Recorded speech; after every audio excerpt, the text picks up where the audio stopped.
Welcome to an absorbing radio drama, a theatre of the mind, as Golden Days Radio is proud to bring you The Adventures on the Glen Huntly Tram. In the last episode, Beryl, the head typist at Wainwright's, Mavis, the junior receptionist at Smith & Sons, Tommy, the suave debonair insurance collector, Stan Wainwright, the proprietor of Wainwright's, and Bert, the tram conductor, were arrested and detained for questioning by the flaming redhead who turned out to be Senior Constable Florence Petty. Taken to the police station, Tommy was charged with fraud, that is, collecting money unlawfully from little old ladies and fragile old men and others with conspiracy, as Petty believes they were conspiring with Tommy, their fellow tram traveller. Our story continues today, as most of our characters are back on the Glen Huntly tram. I feel used, tainted, confused and ashamed. What for? You spent 15 minutes at the police station and they let you go. No charge, an apology and all's well. Yeah, but I've never been in trouble with the police before. And you're not in trouble now. You've been exonerated. Ex what? Fares, ladies and gentlemen. Prefer the correct change, if you please. So what about you, Bert? Don't you feel tainted? The Tramways Board didn't dock my pay, so no. My dignity and my wallet remain intact. Young Tommy. Fancy him being up to all that funny business. The cad, the bounder, the crook. I had me hopes with Tommy. Well, thank God they remained hopes and didn't go any further. You wouldn't want to be stuck with a jailbird. Oh, he was kind of cute, though. Look at the Argus this morning, Mavis. Here on page 3. A photo and a story about that saucy redhead that's been stealing clothes from department stores. Oh, from Payne's Bon Marché? And from Foy and Gibson's and Manton's. I say, look at that fellow in uniform chatting with Bert. Oh, an army man, I think. Quite so. Looks as though he might have a tale or two to share. Of course, I had to stay behind. Wouldn't let me enlist because J.R. Wainwright's were major suppliers to the Navy. We manufactured the bell-bottoms, you know. Still, I sometimes wonder whether I should have... Oh, your job was just as important as the men in the field. Don't beat yourself up over nothing, Mr. Wainwright. Stan, please. We're out of the office, so Stan.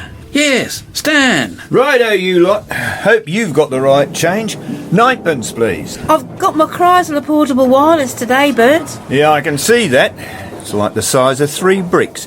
I should charge you an extra fare, it's so big. Now, keep the volume down, will you? The chap up there's out of Heidelberg Repat, and he's a bit fragile, poor devil. Twin Care, the new clean and shine floor polish washes... Clean as clean. ...and shines... Just look at that shine. ...in one application. For clean, shining floors, try Twin Care. From Fishes. Boys and girls, you know there's money to be won in junior opinion. Be listening every morning at 10 minutes past 8 to the Breakfast with Peter program, and make sure you have delicious Alpine Snow Whip 2 layers. Hello, old boy. Still in uniform? Yeah, been mopping up in Japan. Saw service in Borneo. Just got out of the repat. TB. Oh, I say. When do you return to civilian life?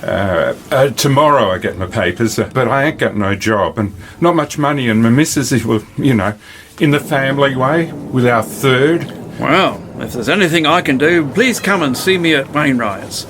There, that's the address. We have to look after men like you. After all, you looked after us.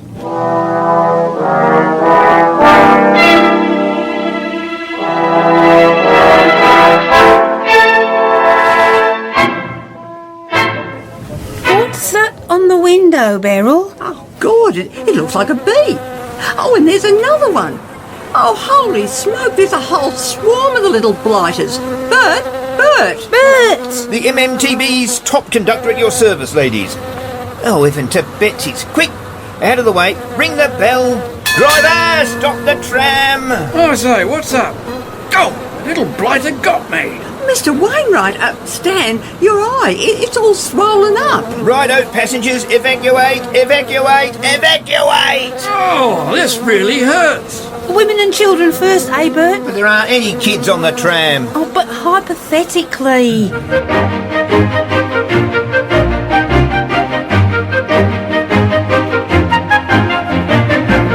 And so our intrepid tram travellers were evacuated to avoid the swarm of bees that had made their home in the Glen Huntly tram. And Ted, the army veteran, has been offered employment at J.R. Wainwright's. All right, ladies and gentlemen, hop on quickly now. The bees have gone. Got to keep to the timetable. Get your money ready. Correct change if you can. Oh, I say, Bert, can't you see the sticking plaster all over our faces? Those wretched bees getting a free ride on your tram? I'm half inclined to sue the Tramways Board for distress and discomfort. Mr. Wainwright, if you don't mind me saying, it's not Bert's fault that the bees were in the tram. Oh, look at my complexion. Everyone says it's my best feature, but now I've got blotches on my cheeks. Look, the Tramways, with a little help from Barry the beekeeper, have removed the bees, so there's no need to worry further. Beryl, my dear, about that promotion. Perhaps we could have dinner together tonight to talk about your new responsibilities. Oh, Mr. Wainwright, you mean I'm to advance from head typist to supervisor of the typing pool?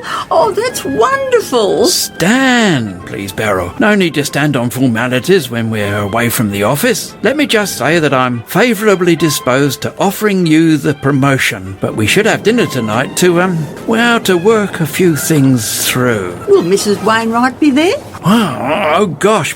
Mrs. Wainwright doesn't come to professional engagements. She's a homebody. But that's not your concern. Well, couldn't we just talk in your office? Well, yes, of course, but I thought it might be cosy away from the workplace, over a glass or two of sherry, or, if you prefer, Pim's #1 cup, and a meal, of course, on company expenses. Hey, you two, let me in on the secret. Secret? There's no secret. We're just chatting about work, aren't we, Beryl? About work? About work, yes. Oh, gosh, I have to get off at the next stop. We're not going all the way, Mr. Wainwright. Not today, dear. Well, cheerio. You watch that one, Beryl. I know the type. Never trust a man with a spotted bow tie, cigar, and a carnation in his lapel. But Bert, he's my boss. Oh, leave her alone, Bert. Mr. Wainwright's only being friendly. Friendly, eh? Excuse me, Mr. Conductor. Could you let me know where the Salvation Army place is? They told me it's on this route. You see, I need one or two things to get me on my feet again. Of course, old chap. Ted, isn't it? Saw some action then. I'd better pay for my ticket or you'd be tossing me off the tram. Ted, a man who's served his country and come home with the emotional scars you have, forget it, mate. This trip's on the house. Oh, that's very kind. Very kind. Next stop coming up, Glen Huntly Station. Glen Huntly Station, next stop. Ah, here come horde to school kids. I don't mind those little ones, but those kids from Form 1 upwards. Well, hold on, Mavis. It's not so long since you wore a pleated tunic. Hey, you want to listen to the Chrysler again? I have a good and loving husband. Nicky and Graham on 3UZ. Oh, they make me laugh. Whenever I am busy preparing a meal for the family, he wants to be playful and affectionate. I know. Also to him, bed is for sleep. And as soon as his head hits the pillow, he's in dreamland. Let's stop the singing. Stops his affection too, apparently. Yes. Hey, Beryl, are you sure you don't want to tell me what you and Stan Wainwright were on about? Will Ted, our Army veteran, get the help he says he needs from the Salvation Army? And has Beryl made a big mistake in accepting to have dinner with her boss, Stan Wainwright? These and other intriguing questions will be answered in the next exciting episode of The Adventures on the Glen Huntly Tram. This radio drama, The Adventures on the Glen Huntly Tram, was produced in the studios of Golden Days Radio. Mavis was played by Christine Bridge, Beryl Joan Krutli, Stan Wainwright, Alan Dilnot, Ted Andrew Ferguson, and Bert Neil Barnett.